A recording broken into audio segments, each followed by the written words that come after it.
Again very very good evening. Start करते हैं हम। हमारा चैप्टर जो था वो हाउस प्रॉपर्टी था। क्योंकि कुछ क्लासेस का गैप हो गया इसके अंदर, एक दो छुट्टियां हो गई आपकी, तो पहले हम पूरा रिवाइज कर लेते हैं। और जितने नए बच्चे एनरोल हुए हैं या नए स्टूडेंट कोई भी इस क्लास को देख रहा है, तो पहले हाउस प्रॉपर्टी की उसको पुरानी क्लासेस देखनी पड़ेगी, तब जाके ये वाली क्लास समझ में आने वाली है। तो हमारा सबसे पहले चैप्टर की हम बात करें तो चैप्टर हमारा क्या था sir? Income from house property.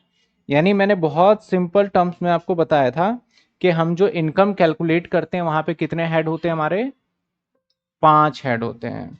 यानी आप सैलरी से भी पैसे कमा सकते हो, हाउस प्रॉपर्टी से, यानी रेंटल इनकम वो हाउस प्रॉपर्टी में चला जाता है, घर बेचना खरीदना कैपिटल गेन में चला जाता है, और जो आप बिजनेस करते हो जैसे आपकी दुकान है वो पीजीबीबी में, और उसके बच गए वो अदर सोर्स में चला जाता है। इसके बाद हमने देखा था कि इसके अंदर हम सेक्शन 22 पढ़ेंगे। और 22 चार्जेबिलिटी का है। चार्जेबिलिटी मतलब भैया क्यों लग रहा है। 27 पढ़ेंगे कि ऑनर कौन होता है, डीम्ड ऑनर कौन होता है। फिर 23 देखेंगे कि एनुअल वैल्यू कैसे निकाला जाता है। फिर 24 देखा हमने कि स्टैंडर्ड डिडक्शन क्या होता है। इसके अंदर सबसे पहले चार्जेबिलिटी देखा। चार्जेबिलिटी क्या समझाता है हमें कि आपका जो रेंट कैलकुलेट होता है वो एनुअल वैल्यू पे होता है, और ऑनर के ऊपर ही टैक्स लगेगा और किसी के ऊपर टैक्स नहीं लगेगा। एनुअल वैल्यू पे होगा किसी भी प्रॉपर्टी पे, और किस पे? बिल्डिंग से होना चाहिए, लैंड से होना चाहिए, और ऑनर पे टैक्स लगेगा। इसके बाद ऑनर को डिफाइन किया 27 में कि भैया ऑनर कौन होता है। ऑनर का मतलब डीम्ड ऑनर भी हो सकता है। अगर हस्बैंड ने अपनी वाइफ को घर ऐसे ही दे दिया है, कोई कंसिडरेशन नहीं लिया, तो वही ऑनर माना जाएगा। अगर आप इम्पेरिटिबल एस्टेट के ऑनर हो, मतलब किसी का केयर टेकर हो, तो आप ही ऑनर माने जाओगे। अगर आप कॉर्पोरेट सोसाइटी के हो तो आप ही ऑनर माने जाओगे, जो कि हमने 3 से 4 केसेस इसके अंदर हमने अलग अलग देख लिए थे।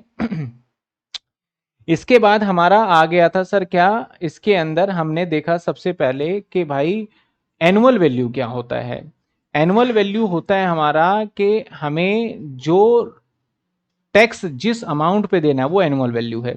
इसको निकालने के लिए हमें कुछ मेथड्स देखना पड़ता है। एक म्युनिसिपल डिपार्टमेंट हमारा रेंट डिसाइड करता है, उसको हम क्या बोलते हैं? म्युनिसिपल एमसीडी वाले जो भी रेंट डिसाइड करेगा उसको हाउस टैक्स वगैरह देते हैं, उसको बोलते हैं म्युनिसिपल वैल्यू। ऐसे आस पड़ोस वाले से भी हम कई बार, क्योंकि इनकम टैक्स को पता है कि आप कहीं ना कहीं टैक्स की चोरी करोगे, और जब टैक्स की चोरी करोगे तो वो अपने बहुत सारे सोर्सेस लगाएंगे एक्चुअल आपके रेंट का पता करने का। तो पहला सोर्स वो लगाएगा कि एमसीडी वाले ही बताएंगे कि भैया बता इसका रेंट कितना होना चाहिए। फिर वो कहेंगे आस पड़ोस का पता कर भाई, कहीं ऐसा सेम कमरा किराए पे उसी लोकेशन में है तो कितना रेंट है। फिर आपसे पूछेगा तेरा रेंट क्या है। फिर तीनों में से वो दिमाग लगाएंगे, फिर आपका एक रेंट बताएंगे। और एक स्टैंडर्ड रेंट था जो कि कोर्ट डिसाइड हमारा करेगा, उसको क्या बोल रहे थे हम? स्टैंडर्ड रेंट बोल रहे थे। अब इसमें कैसे निकाला जाता है? इसमें निकालने का तरीका क्या है? म्युनिसिपल वैल्यू और फेयर रेंट में से हायर, और उसके बाद हमारा क्या निकलेगा? फेयर रेंट, और जो निकला है आंसर, और स्टैंडर्ड रेंट में से लोअर, और फिर एक्चुअल रेंट रिसीवेबल में से हायर वैल्यू को ले लेंगे, जो बन जाएगा जीएवी। और खूब सारे हमने कुछ जीएवी के एग्जाम्पल देखे थे कि कैसे निकाला जाएगा। जीएवी मतलब ग्रॉस एनुअल वैल्यू। इसके बाद हमने देखा sir municipal tax. Municipal tax मैंने बताया था आपको कि म्युनिसिपल टैक्स क्यों पेड किया जाता है, क्योंकि आपको गवर्नमेंट बहुत सारी सुविधाएं देती है, उसके बदले में आप क्या पेड करते हो? Municipal tax. जैसे कि आपकी रोड को बनाना, आपके नाली वगैरह बनवाना आपके आसपास, इसके साथ साथ पार्क बनवाना आपके लिए, डिस्पेंसरी, तो ये एमसीडी का काम है, इसके बदले आपसे टैक्स वसूला जाता है। इसके अंदर रूल क्या लगता है सर? रूल यही लगता है कि म्युनिसिपल टैक्स जो है उसका पेमेंट जो है या तो ऑनर करेगा, या फिर वहाँ का जो रेंटर यानी टेनेंट है वो करेगा। अगर टेनेंट उसका पेमेंट करता है तो उसको डिडक्शन करना अलाउड नहीं है, यानी माइनस नहीं कर सकते जीएबी में से। ऑनर का देखा जाएगा कि ऑनर अगर खुद रह रहा है तो माइनस नहीं कर सकता, लेकिन हाँ अगर किराए पे दे रखा है फिर भी म्युनिसिपल टैक्स ऑनर पेड कर रहा है तो माइनस किया जाएगा। लेकिन कब पेमेंट कर देना चाहिए ऑनर को? जिस साल का टैक्स भर रहे हो उस साल के 31 मार्च तक पेमेंट कर देना है। जितना भी पेमेंट करोगे सबका डिडक्शन मिल जाएगा, चाहे इस साल का करो, पिछले साल का करो, आने वाले 10 साल का भी करोगे तो उसका डिडक्शन मिल जाएगा। उससे रिलेटेड हमने एक ये क्वेश्चन देख लिया था। इसके बाद हम आगे क्लास में बढ़ गए और फिर हमने क्या देखा? म्युनिसिपल टैक्स तक ही देखा था, शायद स्टैंडर्ड डिडक्शन पे आ गए थे। फिर म्युनिसिपल टैक्स के बाद हमने क्या देखा sir, standard deduction. Standard deduction क्या था? स्टैंडर्ड डिडक्शन मतलब आपको बहुत सारे खर्चे होते हैं, आपके मकान में टूट फूट होता है, रिपेयर होता रहता है, तो गवर्नमेंट कहती है आप ना ये सब माइनस करके फिर अपनी इनकम निकाल के दिखाओ। तो हम स्टैंडर्ड डिडक्शन कितना दे देते हैं, 30% देते हैं, 30%, जो भी आपका वैल्यू आया उसके ऊपर 30% माइनस करना अलाउड कर दिया जाएगा। उससे रिलेटेड हमने यहाँ पे कुछ क्वेश्चंस देख लिए थे। चलिए, ये क्वेश्चन मैंने होमवर्क में दिया था आपको, और शायद आपने किया कि नहीं किया, क्योंकि काफी टाइम हो गया है। मैं इसका सॉल्यूशन कर देता हूं, थोड़ा रिमाइंड हो जाएगा, फिर आगे बढ़ेंगे। मैंने जस्ट एक होमवर्क दिया था, ठीक है। चलो पहले सिचुएशन कर लेते हैं। तो आ जाते हैं 23 सेक्शन को और ज्यादा डिटेल में पढ़ते हुए। डिफरेंट सिचुएशन, डिफरेंट सिचुएशन,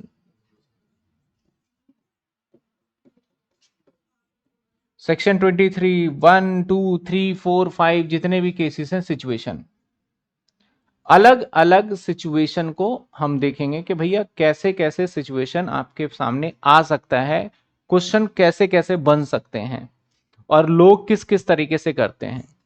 पहला केस नंबर 1 हो सकता है, आपको पहले मैं बता दूं सारे केसेस कितने केस हो सकते हैं, फिर समझेंगे। जैसे केस नंबर 1 बताऊं तो आपके सामने ऐसी प्रॉब्लम आ सकती है कि आप मान लो घर में हो और इस घर को आपने पूरा का पूरा सेल्फ ऑक्यूपाइड किया हुआ है। सेल्फ ऑक्यूपाइड, सेल्फ ऑक्यूपाइड का मतलब क्या है, इस घर में आप ही रहते हो। तो फिर आपका हाउस प्रॉपर्टी की इनकम कैलकुलेट होगी भी या नहीं होगी, और होगी तो कैसे होगी? क्योंकि ऐसे सिचुएशन में एक सेक्शन और एक्टिवेट हो जाता है 24B, जहां आपकी इनकम माइनस में चली जाती है। तो हमारा ऐसा होता है ना, जैसे मेरी सैलरी से इनकम 5 लाख है और हाउस प्रॉपर्टी से मेरा लॉस हो गया 2 लाख, तो मुझे 3 लाख पे ही टैक्स देना है, तो ये बचा जा सकता है। तो एक केस हो सकता है सेल्फ ऑक्यूपाइड। दूसरा केस हो सकता है आपका लेट आउट। लेट आउट का मतलब आपका जो घर है वो क्या था, किराए पे था। दूसरा केस ये हो सकता है आपका घर किस पे था, पूरा का पूरा किराए पे था, मतलब ये पूरे साल किराए पे था, बीच में खाली ही नहीं रहा भाई साहब आपका घर। तो कैसे इस केस को हैंडल करेंगे? तीसरा केस हो सकता है हमारा partly let out and partly self occupied on the basis of time. अब क्या हो सकता है तीसरे केस में?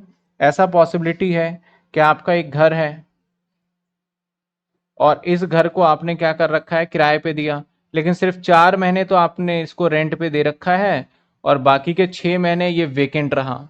मैंने बोला था ना वेकेंट का केस करेंगे, तो एक ये सिचुएशन हो सकता है कि बाकी के 6 महीने क्या रहा, ये वेकेंट खाली रह गया on the basis of time.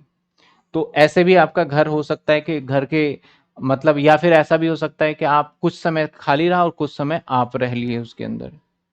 तो क्या ट्रीटमेंट होगा? केस नंबर 4 हो सकता है आपका, इसके बाद देखा जाए तो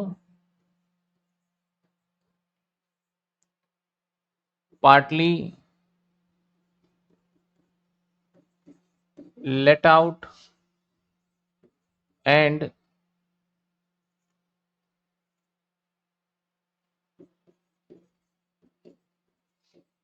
पार्टली सेल्फ ऑक्यूपाइड। मतलब कुछ हिस्सा हमने लेट आउट और कुछ हिस्सा सेल्फ ऑक्यूपाइड, जैसे फ्लोर वाइज होता है। ग्राउंड फ्लोर पे हम रह रहे हैं, इसके ऊपर वाले फ्लोर को हमने किराए पे दे रखा है, तो उसमें हम कैसे कैलकुलेशन करेंगे?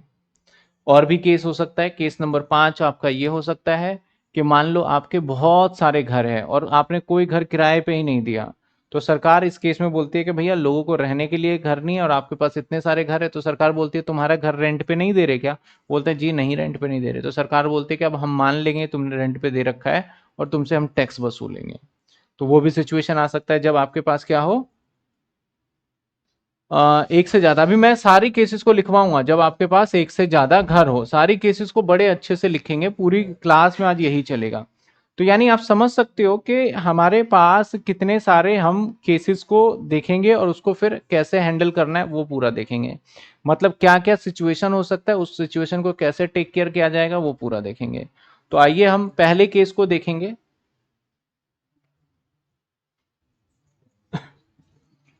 Case number 1।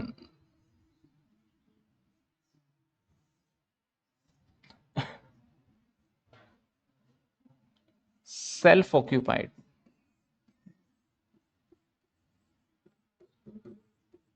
Self occupied.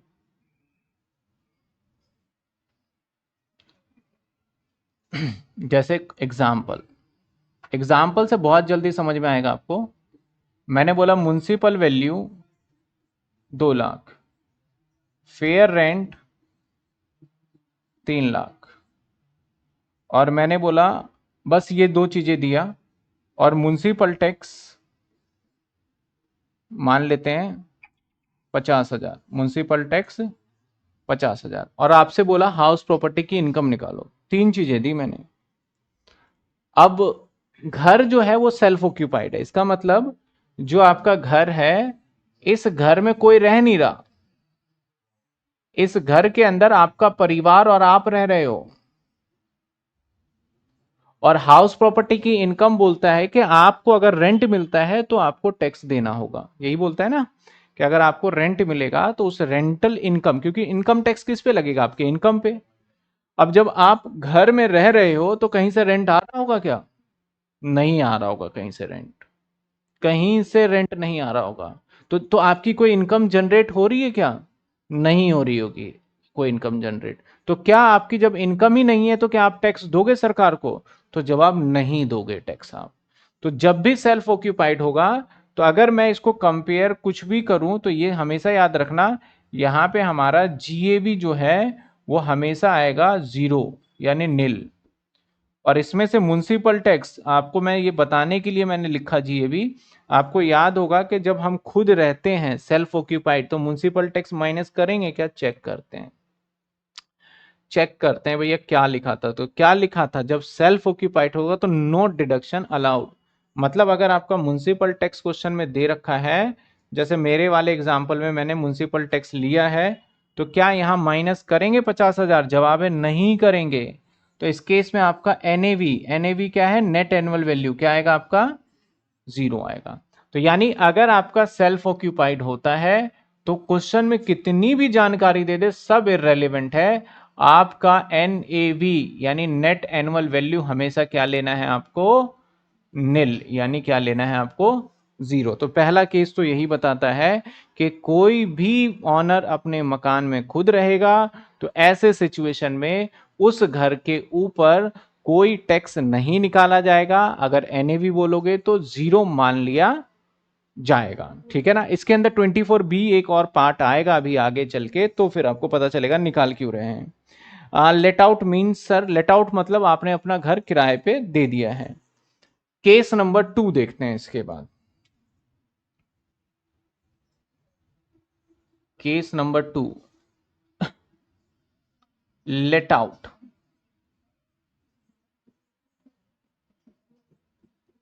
For full year.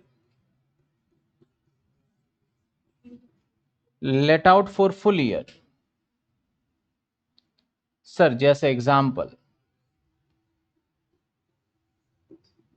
मान लो आपका म्युनिसिपल वैल्यू 2 लाख है और फेयर रेंट 3 लाख है। क्योंकि लेट आउट है तो आपका एक्चुअल रेंट भी होगा ना, मैं थोड़ा शॉर्ट फॉर्म यूज कर रहा हूं, तो शायद आज जो बच्चे नए होंगे उनको देखने की कोशिश करेंगे। तो मैं बता दूं municipal value, fair rent, FR लिख रहा हूं और एक्चुअल रेंट होगा। पहले ये बताओ भैया, मैंने घर को किराए पे दे रखा है, तो क्या मेरा एक्चुअल रेंट होगा या नहीं होगा? सोचो, दिमाग लगाओ। घर मेरा किस पे है? घर मेरा किराए पे है, किराए पे है। तो बताओ एक्चुअल रेंट होगा या फिर नहीं होगा? होगा, किराए पे दोगे तो रेंट नहीं मिलेगा क्या? मिलेगा रेंट। तो जो एक्चुअल रेंट है मान लेते हैं वो है आपका 1.5 लाख।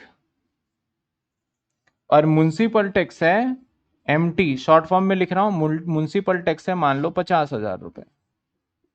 आपको फाइंड करना है income from house property IHP। Question समझ में आया? ये मैं सर्कल में मतलब इसको बंद कर देता हूं बॉक्स में, ये क्वेश्चन है। अब इसके आंसर पे चलते हैं सर।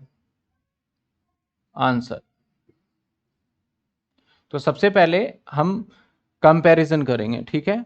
तो मैं आंसर जब भी लिखूंगा ना, अब क्योंकि हम बहुत सारे क्वेश्चंस देख चुके हैं, हालांकि अभी पहला क्वेश्चन चलो मैं बिल्कुल सिंपल तरीके से कर देता हूं, करने का फॉर्मेट भी लिख लेते हैं। चलो अब मेरा एमवी कितना है? 2 लाख। FR कितना है सर? 3 लाख। तो इन दोनों में से हायर होगा, उसे FR नंबर 1 मान लेंगे। तो हायर कितना हो गया? 3 लाख। तो 3 लाख ही क्या बन जाएगा मेरा? एक्सपेक्टेड रेंट बन जाएगा मेरा 3 लाख, क्योंकि स्टैंडर्ड रेंट से कंपेयर करने के लिए हमारे पास कुछ है नहीं। तो इनसे जो भी निकल के आता है वही क्या बन जाता है हमारा? Expected rent. चलो जी फटाफट से बताओ, इसको किससे कंपेयर करोगे? एक्चुअल रेंट, ARRR बोल देता हूं मैं कई बार, actual rent receive and receivable, या AR भी बोल देते हैं। कितना था? 1.5। अब फटाफट कमेंट में जवाब दो कि कितना होगा हमारा। इसके बाद जो सीधा निकलता है इन दोनों को कंपेयर करने के बाद, क्या निकलता है? GAV stand for gross annual value. Comment में बताइए फटाफट से कि भैया हमारा GAV क्या होने वाला है। बताइए क्या होगा GAV? 3 लाख। एक बच्चे ने कहा 1.5 लाख। तो इन दोनों में से पता है क्या देखते हैं, जो भूल गए हैं या फर्स्ट क्लास है, हायर देखते हैं। तो हायर क्या होगा हमारा? 3 लाख। आपका GAV क्या माना जाएगा? 3 लाख। म्युनिसिपल टैक्स माइनस कर दो इसमें से, कितने हैं? 50,000। तो आपकी जो NAV माना जाएगा, कितना माना जाएगा NAV? 2.5 लाख। अब मुझे बताओ क्या ये इनकम फ्रॉम हाउस प्रॉपर्टी है? बताओ बताओ, क्या ये इनकम फ्रॉम हाउस प्रॉपर्टी है? तो जवाब है नहीं। अभी इसमें से माइनस करना बाकी है। 24A किसका था? Standard deduction. स्टैंडर्ड डिडक्शन कितने परसेंट मिलता है? Standard deduction 30%। 30% यानी 2.5 लाख का 30% निकालो भाई। 2.5 लाख का 30%, 75,000। अब जो आएगा वो आएगा IHP माइनस 175। अब उसको इस इनकम के ऊपर टैक्स भरना पड़ेगा। कैसे टैक्स भरते हैं नहीं भरते हैं वो हम बाद में देखेंगे। क्या आपको ये समझ में आया? चलो एक और पॉइंट देखें। Example number 2। मैंने कहा एक्चुअल रेंट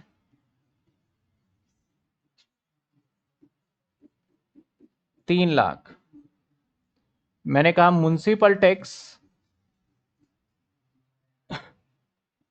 5,000।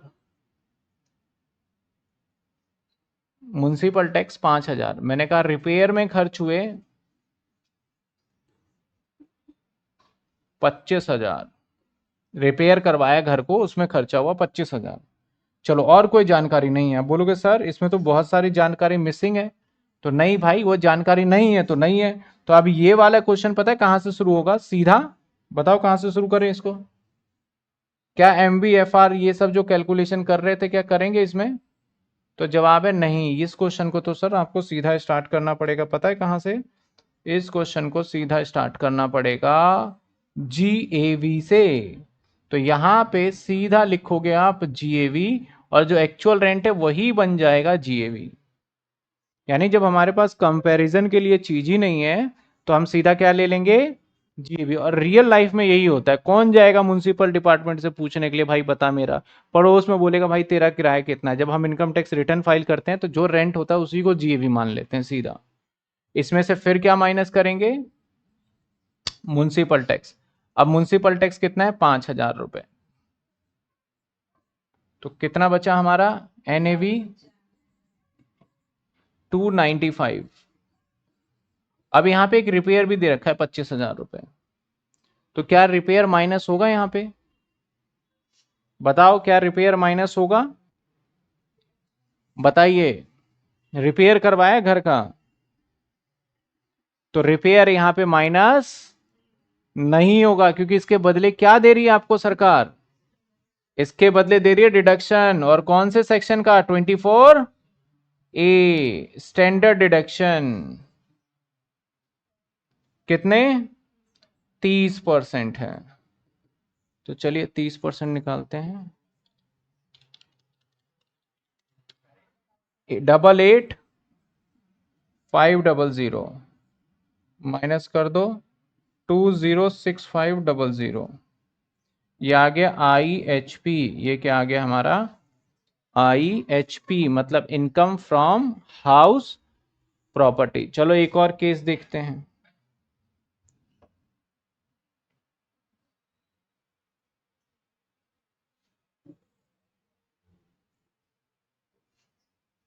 एग्जाम्पल केस नहीं, एग्जाम्पल देख रहे हैं, अभी दूसरा ही केस चल रहा है। एग्जाम्पल नंबर 3 मान लेते हैं हम।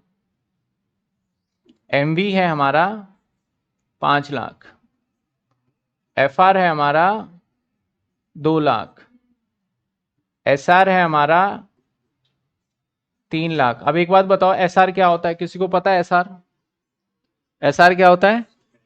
Standard rent. ये स्टैंडर्ड रेंट बनता कैसे है?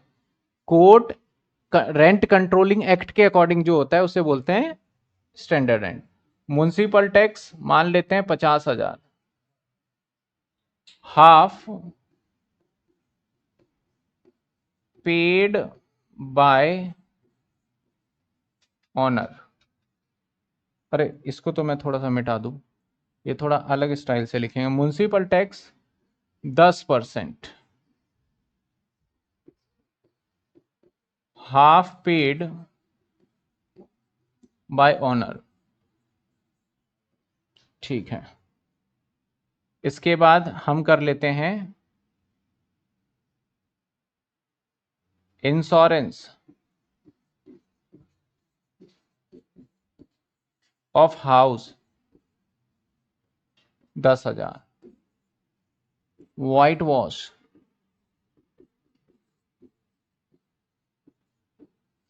Of house 5,000। कैलकुलेट करना है आपको अगेन क्या? Income from house property. तो चलिए आइए इनकम फ्रॉम हाउस प्रॉपर्टी निकाल लें।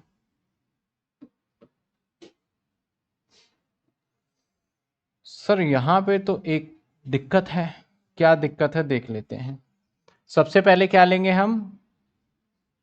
MV क्या दे रखा है? 5 लाख। इसको कंपेयर करोगे FR कितना दे रखा है?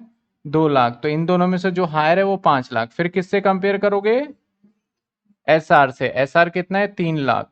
तो SR और उसमें देखा जाए तो कौन सा लेते हैं? लोअर। तो यहाँ पे एक्सपेक्टेड रेंट क्या निकल के आ गया?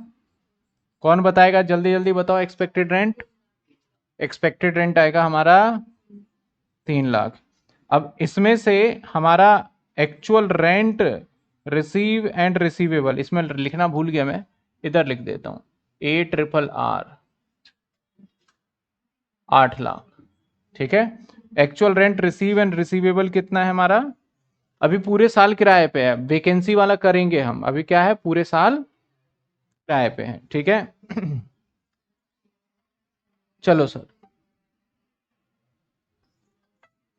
अब यहां पे क्या निकल के आएगा? इन दोनों में से कंपेयर चलेगा और क्या निकल के आएगा हमारा? GAV कितना हो गया हमारा? 8 लाख। अब माइनस क्या करेंगे? MT। अब बताइए म्युनिसिपल टैक्स क्या होगा? बताइए म्युनिसिपल टैक्स क्या होगा? 8 लाख रुपए। सभी बच्चों ने जवाब दे दिया। म्युनिसिपल टैक्स क्या होगा बताइए? अब म्युनिसिपल टैक्स तो सर परसेंटेज में दे दिया, तो हमेशा याद रखिएगा municipal tax always calculate on municipal value. किस पे कैलकुलेट होगा हमारा? म्युनिसिपल वैल्यू के ऊपर। तो म्युनिसिपल वैल्यू कितना है? 5 लाख का 10% कितना बनता है? 5 लाख का 10% कितना बनेगा? 50,000। लेकिन 50,000 का म्युनिसिपल टैक्स में भी बोल रहा है हाफ ही सिर्फ ऑनर पेड कर रहा है और हाफ किराएदार पेड कर रहा है, तो म्युनिसिपल टैक्स कितना माइनस करना चाहिए सर? माइनस करना चाहिए ओनली 25,000। तो आपका आ जाएगा एनएवी, और एनएवी आ जाएगा 7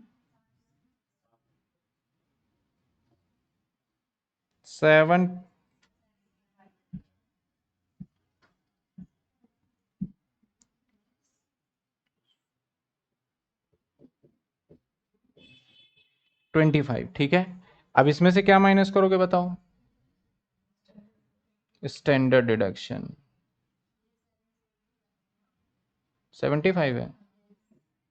एक मिनट रुक जाओ इसको थोड़ा सा। 775, 7.75 L माइनस करो 24A स्टैंडर्ड डिडक्शन 24A 7,75,000। हाँ 232500 जब माइनस करोगे 542500। समझ में आया? किसी को डाउट? अब केस नंबर 1 क्या था? पूरे साल घर किस पे था? पूरे साल घर खाली, मतलब हम रह रहे थे। और केस नंबर 2 कौन सा किया जिसमें पूरे साल घर किस पे है? किराए पे है। पूरे साल किस पे है घर? किराए के ऊपर है। समझ में आई बात आपको? तो चलो आगे बढ़े हम। किसी को कोई डाउट नहीं है? चलिए आगे बढ़ते हैं। Case number 3,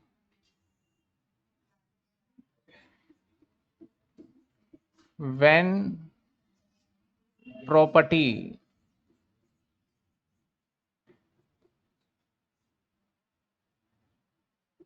partly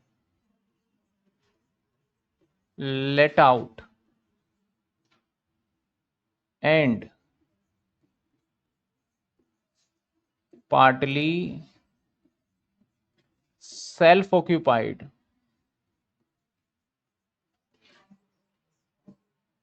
on the basis of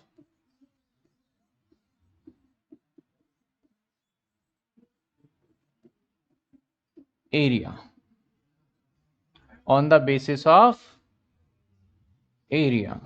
चलो इसका एग्जाम्पल देखेंगे। अब मेरा कहने का मतलब है कि जो मेरा घर है, ये मान लो जो रेगुलर कॉलेज वाले बच्चे हैं वो तो अच्छे से जानते होंगे कि घर होता है और इस घर का एक कोना उसको दे देते हैं रहने के लिए, ये स्टूडेंट के लिए है जिसको आप पीजी बोलते हो। ठीक है ना? तो इतना एरिया उनके लिए सेपरेट कर दिया, भाई तू रहे। और बाकी का जो एरिया है ये मैं खुद रहूंगा, तो जिसको मैं एसओ लिख रहा हूं यानी सेल्फ ऑक्यूपाइड। तो मैंने क्या कहा? When property partly let out, मतलब कुछ एरिया तो हमने किराए पे दे दिया, और partly self occupied on the basis of area, मतलब एरिया के हिसाब से। फर्स्ट फ्लोर सेकंड फ्लोर वाला भी केस हो सकता है हमारा, फर्स्ट फ्लोर और सेकंड फ्लोर वाला भी केस हो सकता है। चलिए एग्जांपल देखिए। Municipal value 3 lakh, fair rent 2 lakh, standard rent 3 lakh, MT 50,000, 20% area, 20% area let out and rent 6,000 per month, 6,000 per month. Calculate IHP, income from house property, ये लो क्वेश्चन है। तो जब ऐसा सिचुएशन आ जाता है हमारा, तो हम हर चीज को उस रेशो में बांट देते हैं। तो यानी अब मुझे यहाँ पे कैसे सॉल्यूशन करना पड़ेगा पता है? अब देखो बहुत सारे बच्चे पता है क्या करते हैं कि जल्दी से मुझे बता दे कि क्या होगा। तो नहीं, आपको पहले पूरी क्लास जब तक नहीं देखोगे, पूरी कॉन्सेप्ट नहीं देखोगे तो फायदा नहीं है, कोई फायदा नहीं है फिर। तो इसको दो पार्ट में बांट देंगे, चीजों को समझना लॉजिकली। हमने किस पार्ट में बांट दिया? दो पार्ट में बांट दिया। एक बांट दिया हमने, देखो मैं लेट आउट को मैं एलो बोल दूंगा, और सेल्फ ऑक्यूपाइड को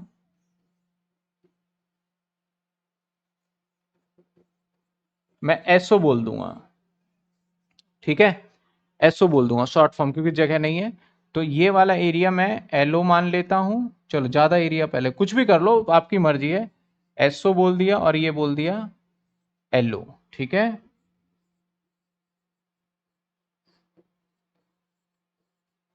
चलिए आ जाइए। सबसे पहले हम देखेंगे म्युनिसिपल वैल्यू। अब म्युनिसिपल वैल्यू को हम 80 और 20 में डिवाइड कर देंगे। तो 3 लाख जो है उसको 80 और 20 में डिवाइड करोगे, तो 3 लाख का जो हमारा ये 80% होगा, वो होगा 240, और 20% होगा 60। एक बार मैं करके भी दिखा देता हूं। 3 लाख का पहले हमने 80% कर लिया, जो कि आया 240, और 3 लाख का ही हमने 20% कर लिया, जो कि आ गया 60,000। तो ऐसे सब कुछ को बांटना, हाँ ईच एंड एवरीथिंग ऐसे ही बांटना पड़ेगा। इसके बाद हम किसको लिखेंगे? एफ आर को। 2 लाख है, तो 2 लाख का हमारा आ जाएगा 80%, 1,60,000, और 20% 40,000। क्या स्टैंडर्ड रेंट को भी बांटेंगे? हाँ भाई हाँ, स्टैंडर्ड रेंट को भी बांटेंगे। तो स्टैंडर्ड रेंट 3 लाख है, तो अगेन आ जाएगा 240, और ये आ जाएगा हमारा 60,000। तो इन तीनों को कंपेयर करके हम एक जो वैल्यू निकालते हैं उसको क्या बोलते हैं? एक्सपेक्टेड, कि कितना रेंट हमें मिल सकता है, उसको क्या बोला हमने? एक्सपेक्टेड रेंट, कितना रेंट हमें मिल सकता है। तो आप मुझे बताइए, सेल्फ ऑक्यूपाइड के केस में हायर लोअर कर भी लिया एक पल को, लेकिन रेंट क्या मेरा कोई एक्सपेक्टेड होगा? जवाब है नो। क्योंकि जब सेल्फ ऑक्यूपाइड होता है तो केस नंबर 1 याद करो, आपका एनएवी क्या आएगा? नील आएगा। तो इसी पॉइंट को ध्यान में रखते हुए हमने इसका एक्सपेक्टेड रेंट क्या कर दिया? 0। कुछ बच्चे सोचेंगे, दिमाग भी लगाएंगे कि इस दोनों में से हायर फिर इन दोनों में से लोअर, 160 लगेगा उनको, लेकिन ऐसा नहीं है। जहां सेल्फ ऑक्यूपाइड आया, मतलब पूरे साल के लिए, ऐसा नहीं कुछ टाइम के लिए, वो वाला करेंगे अभी, तो उसको क्या मान लेना है? 0। अब यहां पे दिमाग लगाना है, तो यहां पे क्या आएगा हमारा? 40,000 रुपीज, नहीं 60 हो जाएगा ना। तो यहां पे 60,000 क्या आ गया हमारा? एक्सपेक्टेड रेंट, क्योंकि इन दोनों में से क्या कंपेयर किया हमने? हायर, और हायर 60 आया, फिर 60 में से लोअर तो भाई कुछ बचा ही नहीं। अब इसको किससे कंपेयर करोगे? ए ट्रिपल आर से। तो ए ट्रिपल आर बोलता है कितना किराया है जी? 6,000 रुपए पर मंथ का। तो इसको कैसे लिखें हम? 6,000 इंटू में 12, तो कितने आ गए? 72,000। अब जब हम इसको कंपेयर करेंगे तो हमारे पास निकल के आ जाएगा, कंपेयर करने के बाद, that is G A V. तो जी ए वी इसका क्या होगा? 0 होगा, और इसका क्या होगा? 72,000। इसका क्या होगा? 72,000। चलो जी, आ जाइए। अब हमारा एक तरीके से देखा जाए तो पिछला केस और दो केसेस को मिक्स करके बन रहा है ये, एक तरीके से सोचो तो। इसके बाद हमारा जीएवी निकल गया। हमारा जीएवी के बाद हम क्या माइनस करें? एमटी। एमटी, अब एमटी को भी दो पार्ट में बांटना पड़ेगा। यानी एमटी कितना है? 50,000। तो 50,000 का 80% होता है 40,000, 10,000। तो यहां पे तो माइनस कर ही नहीं सकते, 0। यहां पे 10,000 आ जाएगा। समझे बात आप? तो इन सभी को माइनस जब कर देंगे इसमें से इसको, तो ये आ जाएगा हमारा NAV, नेट एनुअल वैल्यू। तो 0 आ गया और ये आ गया हमारा 62। 0 आ गया और कितना क्या आ गया 62।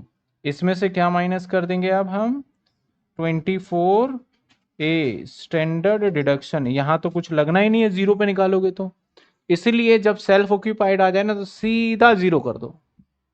ठीक है, यहां पे 62,000 का आएगा, 62,000 30%, तो 18,600, 18,600। इसको जब माइनस करेंगे तो रिजल्ट आया 43,400 और ये जीरो। तो इनकम फ्रॉम हाउस प्रॉपर्टी क्या आ गया, इनकम IHP, तो लेट आउट प्लस में सेल्फ ऑक्यूपाइड, तो 0 प्लस में 43,400, तो जवाब आ गया sir 43,400 income from house property. अब इसके ऊपर टैक्स देना है नहीं देना है वो बाद का मैटर है, लेकिन आपको निकालना तो पड़ेगा। ठीक है, तो पहला केस क्या कह रहा था हमारा, जब हमारा घर खुद ही रहेंगे तो कैसे होगा देखा। दूसरा केस मैंने क्या कराया, जब पूरे साल किस पे हो, किराए पे। अब तीसरा केस करने वाले हैं जब कुछ तीसरा केस क्या किया, जब कुछ पार्ट पे हम रह रहे हैं और कुछ पार्ट पे किराए पे रह रहे हैं। ठीक है ना, अब आ जाइए सर अगले केस पे, case number 4।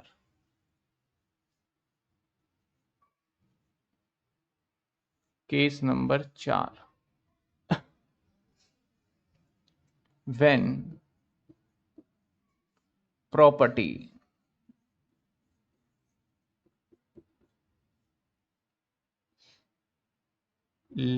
partly let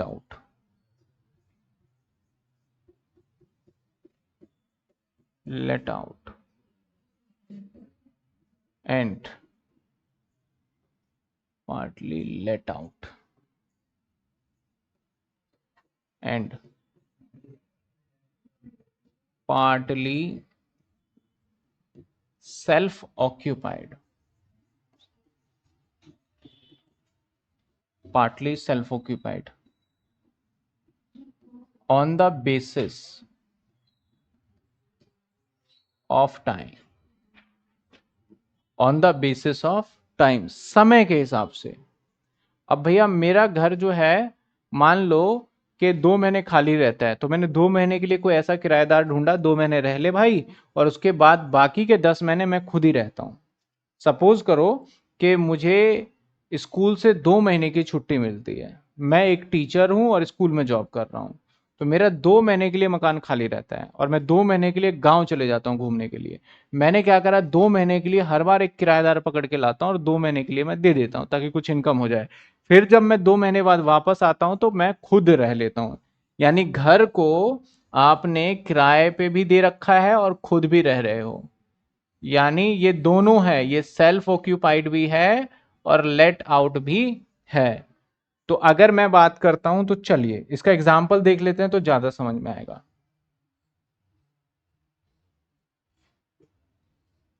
example देख लेते हैं।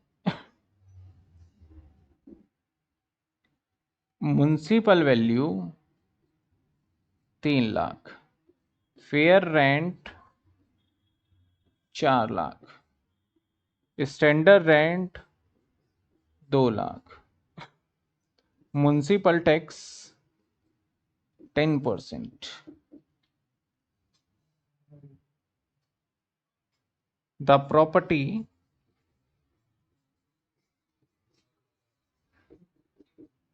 let out for 2 month, balance month self occupied, balance month में क्या हो गया सेल्फ ऑक्यूपाइड। तो जब ऐसा सिचुएशन होगा तो कैसे करेंगे देखिए। गवर्नमेंट ऐसा करने पे आपको पनिशमेंट देती है। पनिशमेंट मतलब यहाँ पे टैक्स की चोरी बहुत हो सकती है, तो गवर्नमेंट ने बोला भैया इस टैक्स की चोरी को इस झंझट से ही हटा देते हैं, टैक्स की चोरी की टेंशन को ही हम क्या करते हैं, खत्म कर देते हैं। कैसे टैक्स की चोरी हो सकती है? हर बार बोले सर मेरा घर तो 1 महीने किराए पे था और बाकी मैंने खुद ही रह रहा था मैं। तो गवर्नमेंट ने बोला कि जैसे टाइम जो एरिया वाला था वहां तो हम हर चीजों को बांट रहे थे क्योंकि साफ साफ दिख रहा था, लेकिन ये वाली बात साफ साफ नहीं दिख रहा आपका। तो जो भी चीजें हैं उसको किसी को टाइम बेसिस पे नहीं बांटा जाएगा। कहीं आप सोचो कि भैया इसको हम क्या करते हैं 2 और 10 के रेशो में कर दें, क्योंकि 12 है ना आपका, तो 2 10 के रेशो में नहीं होगा। तो ये सिंपल क्या चलेगा आपका, सिंपल चलेगा ये कि म्युनिसिपल वैल्यू आपका माना जाएगा, ये नॉर्मल मैनर में कैलकुलेशन जाएगा कितना, 3 लाख। इसको कंपेयर करोगे फेयर रेंट कितने होंगे, 4 लाख। स्टैंडर्ड रेंट दे रखा है दैट इज कितने, 2 लाख। तो आपका एक्सपेक्टेड रेंट क्या आ गया, 2 लाख। और यहाँ पे actual rent receive and receivable कितना दे रखा है हमारा, नहीं दिया, तो let out balance month self occupied. और रेंट जो है हमारा, rent is equal to 6,000 per month कर दिया मैंने, या 16,000 पर मंथ कर दिया। चलो तो एक्चुअल रेंट कितना होगा, 16,000 इंटू में 2 तो कितने हो गए, 32,000। अब ऐसे सिचुएशन में क्या लगता है हमारा, हायर। तो यहां पे आपका जीएवी क्या निकल के आएगा सर, जीएवी आएगा आपका 2 लाख। तो देखो ये पनिशमेंट ही तो हुआ आपको, कि असलियत में आप रेंट कितना ले रहे थे, 2 लाख रुपए, 32,000, लेकिन आपको टैक्स किस पे देना पड़ेगा। तो सरकार बोलती है ऐसा मत करो, कुछ समय मत दो किराए पे आप, या तो आप पूरा रह लो या पूरे टाइम किराए पे दे दो। तो हम सोचेंगे उसके बारे में। इस वाले पॉइंट पे ना मैं थोड़ा स्टार भी लगा देता हूं, ये पॉइंट को मैं, एक और भी इसका हिस्सा होता है, जब कोर्ट में केस चला जाता है तब कई बार उसे 32,000 पे टैक्स देना पड़ता है, मतलब बच जाता है वो। तो वो कैसा सिचुएशन हो सकता है वो भी देखेंगे हम, ठीक है। यहाँ पे वैकेंसी नहीं है, वो वैकेंसी में आता है, तो इन दोनों में से हायर आ जाएगा। तो माइनस करेंगे क्या, म्युनिसिपल टैक्स। म्युनिसिपल टैक्स कितना बोला हुआ है, 10%, तो 10% इसका यानी 30,000, तो बचा कितना, 1,70,000। ये क्या निकल के आया हमारा, एनएवी। इसके अंदर क्या माइनस करेंगे, 30% स्टैंडर्ड डिडक्शन, 30% स्टैंडर्ड डिडक्शन। तो 1,70,000 का 30% 51,000। तो जो हमारा आईएचपी आ जाएगा वो आ जाएगा 1,19,000। आईएचपी आ गया 1,19,000। तो समझ में आई क्या बात आपको। रेनू का कहना है सर 16 लाख इंटू में 12 नहीं करेंगे, 2 करेंगे, क्योंकि हमारा घर जो था 2 महीने के लिए किराए पे था सिर्फ, बाकी के 10 महीने तो हम खुद रह रहे हैं, ठीक है। इसके अंदर भी बहुत सारे पॉइंट्स हैं, मैंने स्टार लगा दिया है। इसको मुझे और अच्छे से एक्सप्लेन करना है आगे, जैसे जैसे केसेस आएगा तो और अच्छे से मुझे इसको एक्सप्लेन करना पड़ेगा। पहले यहां तक बताइए कोई डाउट, हमने कितने केस कर लिए, 4। पहले केस में मैं खुद रहूंगा तो भैया सीधा 0 करो एनएवी। दूसरे में सेल्फ ऑक्यूपाइड तो नॉर्मल मैनर में कैलकुलेशन। तीसरे में लेट आउट और फिर सेल्फ ऑक्यूपाइड एरिया के बेसिस पे, तो भैया सबको बांट दो एरिया के बेसिस पे। चौथा केस भैया टाइम के बेसिस पे कर रहे हो तो भैया कुछ नहीं बटेगा, नॉर्मल मैनर में क्या हो जाएगा, ये कैलकुलेट हो जाएगा आपका, क्योंकि ऐसे क्वेश्चंस आएंगे आपके। तो उसके अंदर ये नहीं वो पता चलेगा आपको, जितने केसेस याद है उसके हिसाब से पता चलेगा। इसका एक सेकंड पार्ट, ये मैं इसको बोल देता हूं केस नंबर 4 का पार्ट 1, और एक होता है पार्ट 2। मैं थोड़ा सा बस बता देता हूं, इसका कैलकुलेशन थोड़ा सा मतलब कि सोचना पड़ता है, उसके हिसाब से करते हैं। जब हमारा घर पूरे साल किराए पे नहीं रहा और कुछ टाइम हम नहीं रह रहे, वो कुछ टाइम के लिए वो बस लेट आउट है और कुछ टाइम खाली रह गया, वेकेंट वाला केस, तो वो भी कुछ कुछ ऐसा ही हो गया कि सेल्फ ऑक्यूपाइड वाला केस। तो वो वाले का हम पढ़ेंगे, रूल नंबर 4 लगता है हमारा, तो उसको हम देखेंगे इसके पार्ट 2 में, अभी नहीं पढ़ेंगे उसको। अभी एक और केस कर लेते हैं, जब हमारे पास प्रॉपर्टी हो एक से ज्यादा।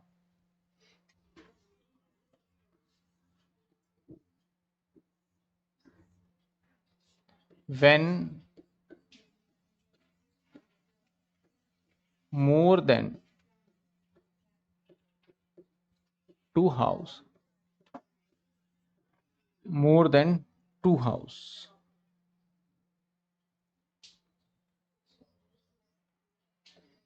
या ये केस भी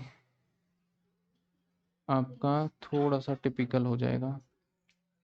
अब मोर देन 2 हाउस में क्या है, मान लो आपका एक घर ये है,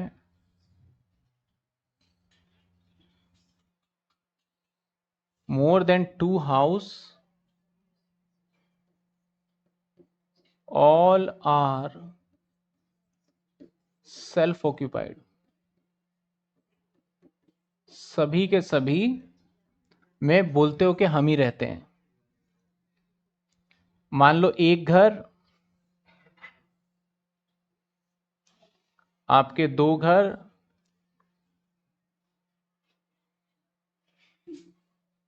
आपके 3 घर, तो 2 घर से ज्यादा हो गए आपके।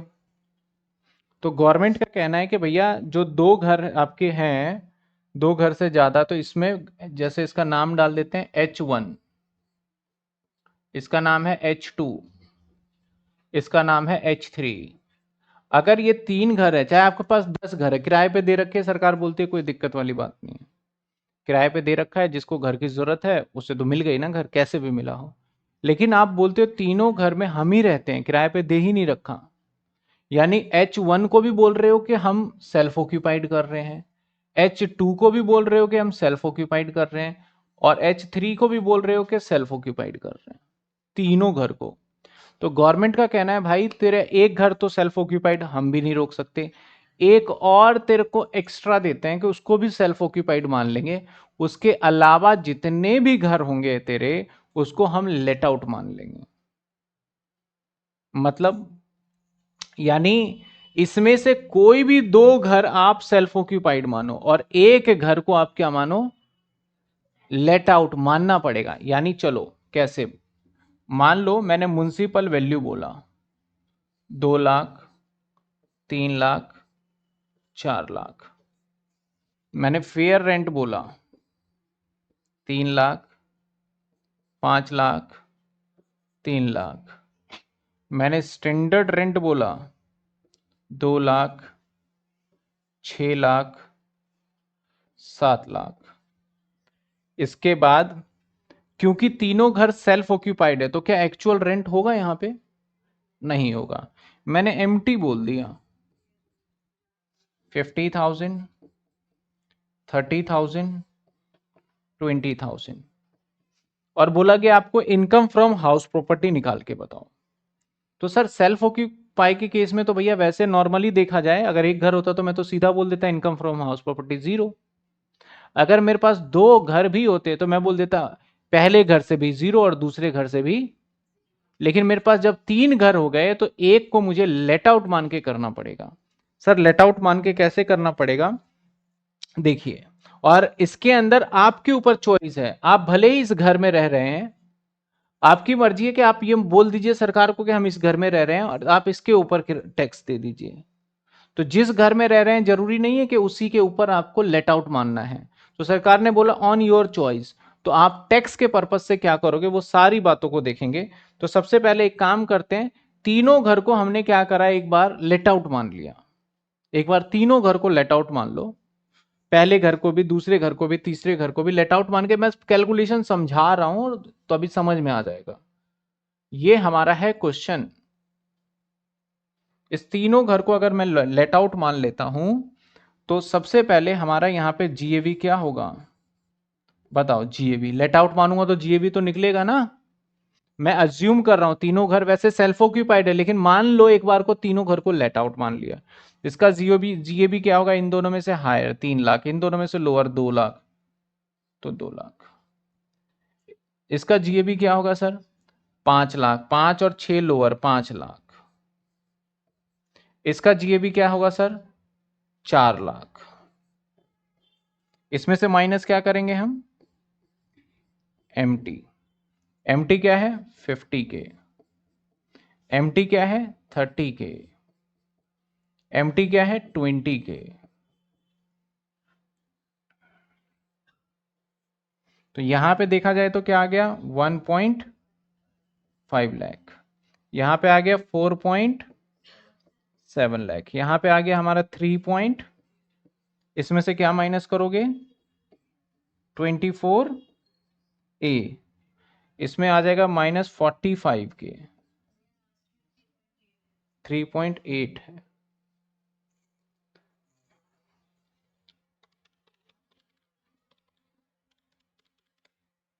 1,05,000, ये क्या आ गया अरे NAV तो ऊपर ही आ गया था,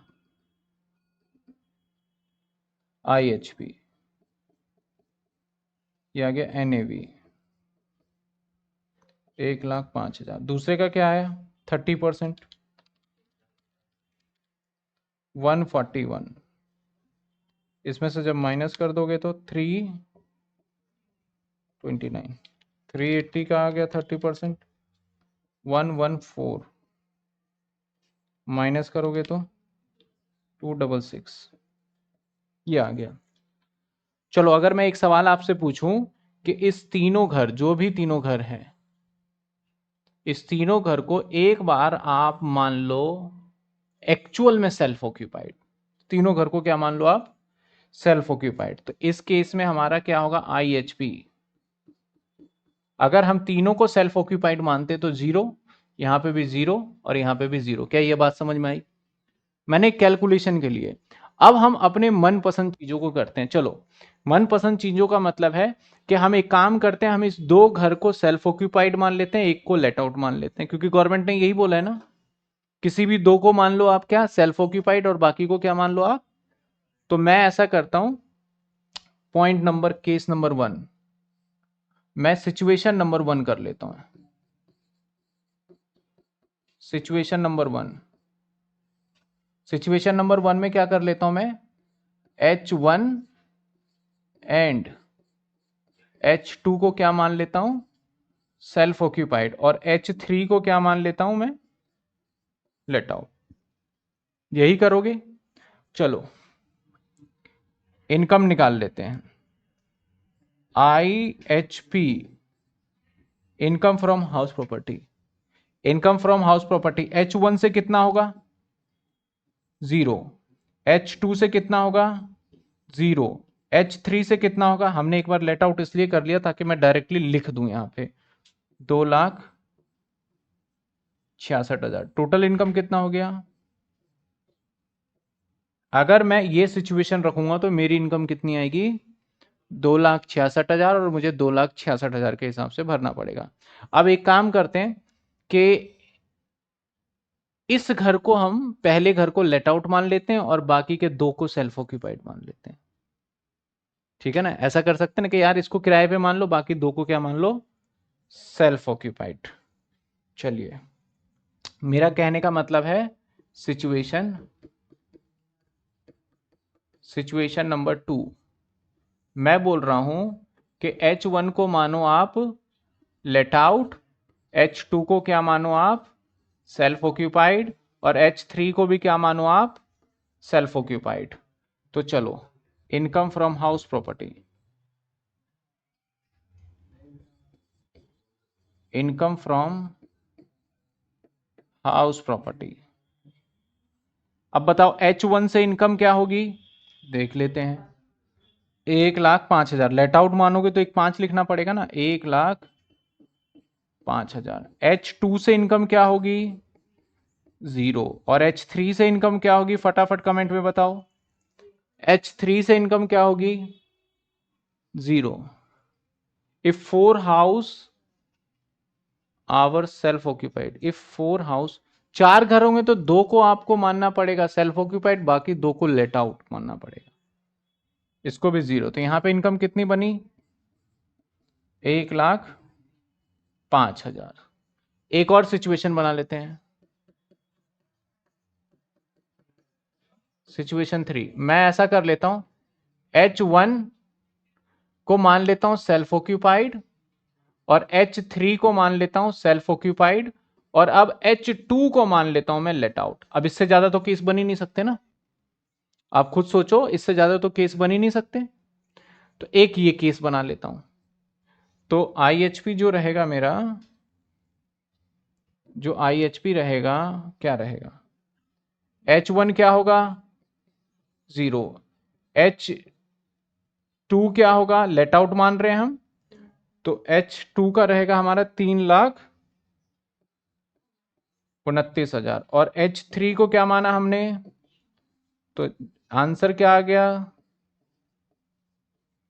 तो आपको इनकम टैक्स इसलिए सिखाया जाता है कि आप बहुत सारे लोगों की टैक्स में हेल्प कर पाओ, और टैक्स में हेल्प करने का मतलब है आप उसके टैक्स को कम से कम करके दिखाओ विद रूल एंड रेगुलेशन। ऐसा नहीं कि चोरी करना बताना है आपको, रूल एंड रेगुलेशन के हिसाब से, लॉ को मद्देनजर रखते हुए।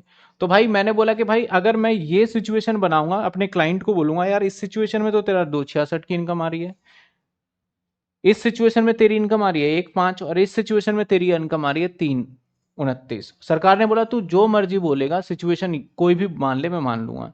तो आप बताओ अपने क्लाइंट को या जिसको आप सजेशन दोगे उसको आप ज्यादा इनकम वाला ऑप्शन बताओगे या कम इनकम वाला ऑप्शन बताओगे, कम इनकम वाला ऑप्शन बताओगे। तो कम इनकम वाला जब आप ऑप्शन बताओगे तो कौन सा सिचुएशन बेटर है, सिचुएशन 1, 2 और 3, बताओ कौन सा ऑप्शन रहेगा आपका। IHP अब सरकार को बता दो आप, अभी ये तो आप इंटरनली कैलकुलेट कर रहे तो आपको IHP बताना है। तो सिचुएशन 1 ठीक है या सिचुएशन 2 ठीक है या सिचुएशन 3 ठीक है, कौन सा ठीक है आपका, 2 वाला। तो आंसर हो जाएगा हमारा 1,05,000। लेकिन कोई बोलता है मैं तो ये इससे ऐसे ये वाला मेरे को बढ़िया लग रहा है, तो सरकार बोलेगी भर दे टैक्स, मना थोड़ी किया है। लेकिन एग्जाम के अंदर आपको जो मिनिमम टैक्स जहां पे आएगा वो आपको घर को क्या मानना है, उस जहां मिनिमम टैक्स आएगा वो सिचुएशन बेस्ट है। अब एक चीज और भी नोटिस करने वाली बात है। सर क्या नोटिस करने वाली बात है, आप देखो, आप ध्यान रखना कि जिसके अंदर हमने क्या करा, लेट आउट मानना है, तो जिसकी इनकम सबसे कम हो उसको लेट आउट मान लो, और जिसकी इनकम सबसे ज्यादा हो उसको सेल्फ ऑक्यूपाइड मान लो।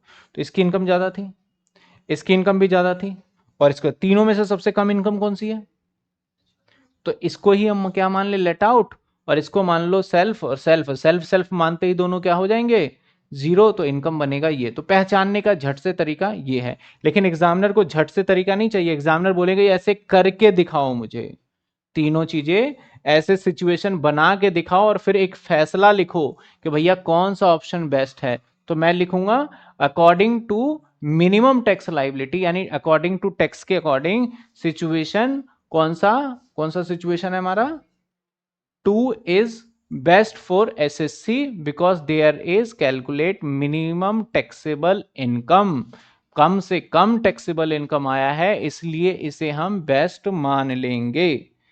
बताइए यहां तक समझ में आया। अब एक बच्चे ने कहा सर 4 घर हो, तो 4 घर के केस में 2 घर को तो सेल्फ ऑक्यूपाइड मानोगे, ठीक है, बाकी के 2 घर को क्या मानना पड़ेगा आपको, लेट आउट मानना पड़ेगा। तो वहां पे 4 सिचुएशन बन जाएंगे, है ना। एक को पहले 2 को लेट आउट मानोगे, 2 को सेल्फ ऑक्यूपाइड, फिर बीच वाले 2 को लेट आउट। तो ऐसे जब कॉम्बिनेशन बनाओगे तो 4 सिचुएशन। एक ने बोला 5 घर है तो 2 को सेल्फ ऑक्यूपाइड और बाकी 3 को क्या करना पड़ेगा, लेट आउट। तो यहां पे भी सिचुएशन कितने बन जाएंगे, 5 सिचुएशन कॉम्बिनेशन बनाना पड़ेगा। और वेयर मिनिमम टैक्सेबल इनकम है house from income from house property, उसे ही हम क्या मान लेंगे, यही हमारा आंसर है जो एग्जामिनर को हमें लिख के देना है। समझ में आई बात आपको। बताइए कोई दिक्कत यहां तक, बताइए यहां तक कोई दिक्कत। तो हमने कितने केसेस कर लिए सर, 5 केसेस कर लिए। अब एक केसेस रहता है अभी।